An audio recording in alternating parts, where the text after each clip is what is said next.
On this episode, we removed the fuel tank and all the foam from that fuel coffin to get prepared for the new tank. Now I'm going to show you how I did it. You can see in this picture how there's foam between the tank and the coffin, and the first thing I did was using basic hand tools was dug out as much of that foam as I could. Next, I was able to run a strap around the fuel fill neck, and using two of my stands under a little bit of tension, I was able to pop that tank free from the foam. Now, if you have a forklift, you have access to a gantry crane, those would all work better, but I was just using what I had on hand. Now, it's important to note that I siphoned all the fuel out of this tank over a year ago. There's no more fumes, no more fuel. Always use caution when working around fuel tanks. And if you'd like to see a video of how to siphon the gas out, it's something that a lot of people deal with boats. I'd be happy to show that.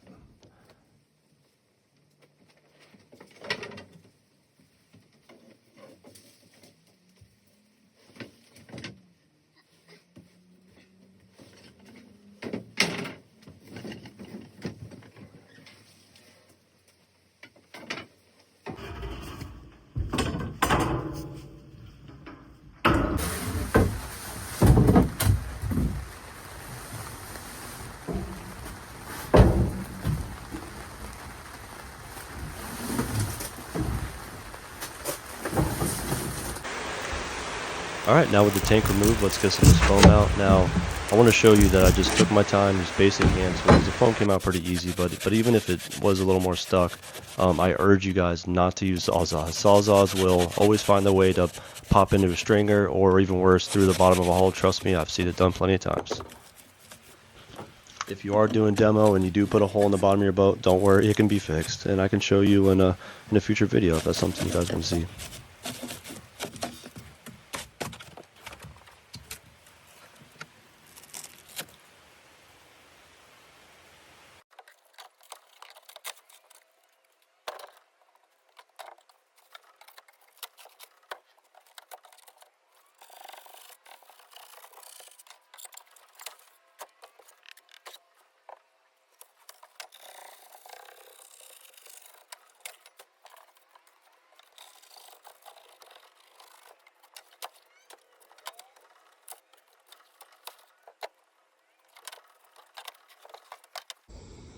Here's the fuel coffin with the foam removed.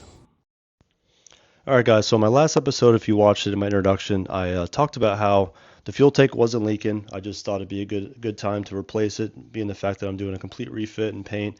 And now I sure am glad that I took the extra time, because we found a big surprise. So we have a little bit of delamination. So in this case, once again, it's a three-piece construction boat.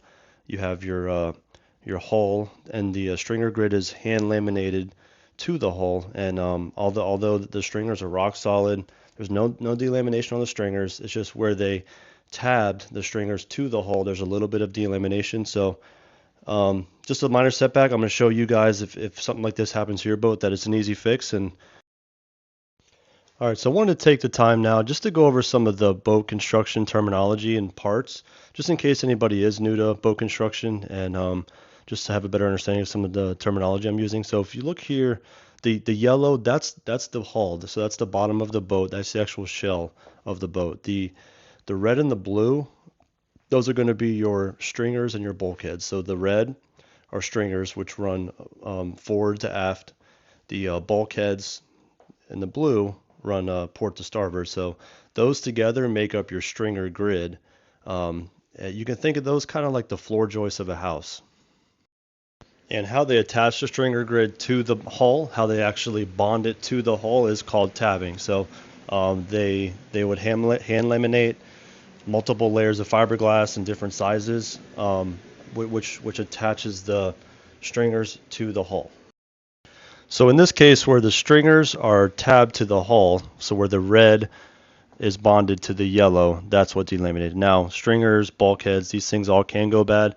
In this case, it's just a little bit of delamination, but once I retab and laminate this back together, hopefully it'll make more sense.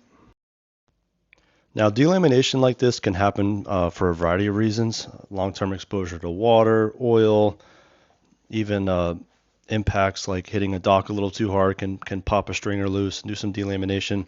Now, in this case, I think this is a classic case of improper prep, and fiberglass doesn't like to stick to oily and slick surfaces. So as we go through and do prep to get this fiberglass back together, I'll show you exactly how we do the proper prep work. So stick around. As you can see here, the fiberglass layers and tabbing, it's still completely bonded on the stringers and bulkheads. It's just where that tabbing went to the whole floor, it's delaminated. So I'm assuming, in 2002, the guys just didn't do the proper prep. So here's some of the PPE, obviously always masks. When it comes to dust, layers and layers helps. Here I am applying some baby powder, that helps too. So more recently I started using these long rubber gloves that cover your entire arm, and these have been a game changer. I can't recommend these enough. It seems like no matter how much decon you try and do, you always go to bed with those itchy forearms, and these have been a lifesaver.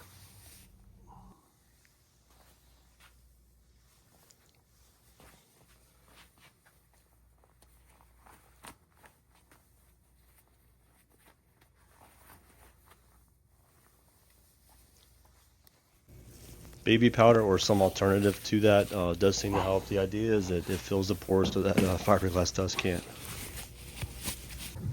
And so here we are starting to tackle this. So once again, start least invasive with the tools. Why grind this all out when you can pry it out? So I am going to show you here that I'm going to have to just kind of skim the edges, kind of cut that edge there when I'm pointing, kind of. But so let's go ahead and try to see if we can pry these out.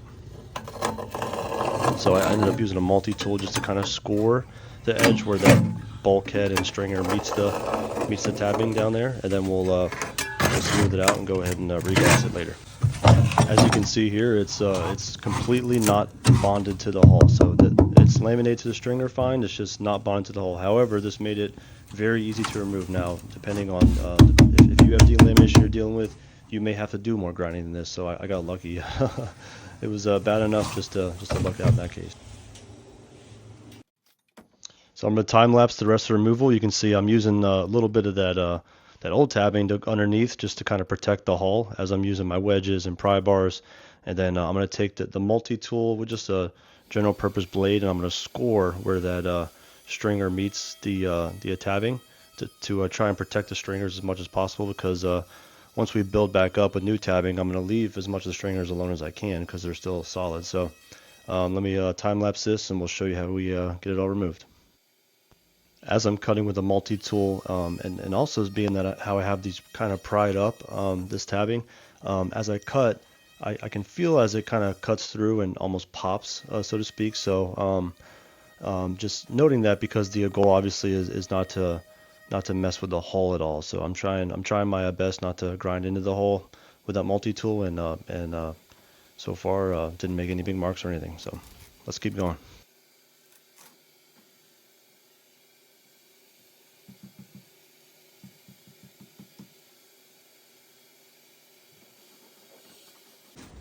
Alright, so I'm out of time for today. That's a wrap. The outdoor shower makes for easy decon. And one last thing, I just want to take you for a quick walk through my garden on the way back in the house and show you kind of what's in bloom.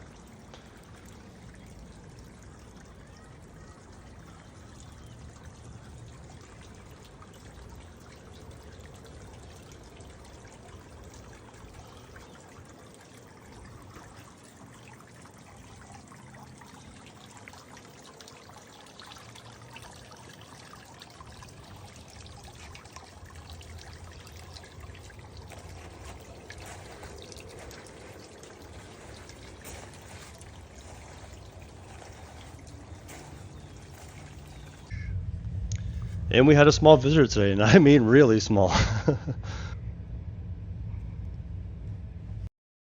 If you made it this far in the video, you're an absolute legend. So like, subscribe if you want to follow along, and as always, right, nothing to it but to do it.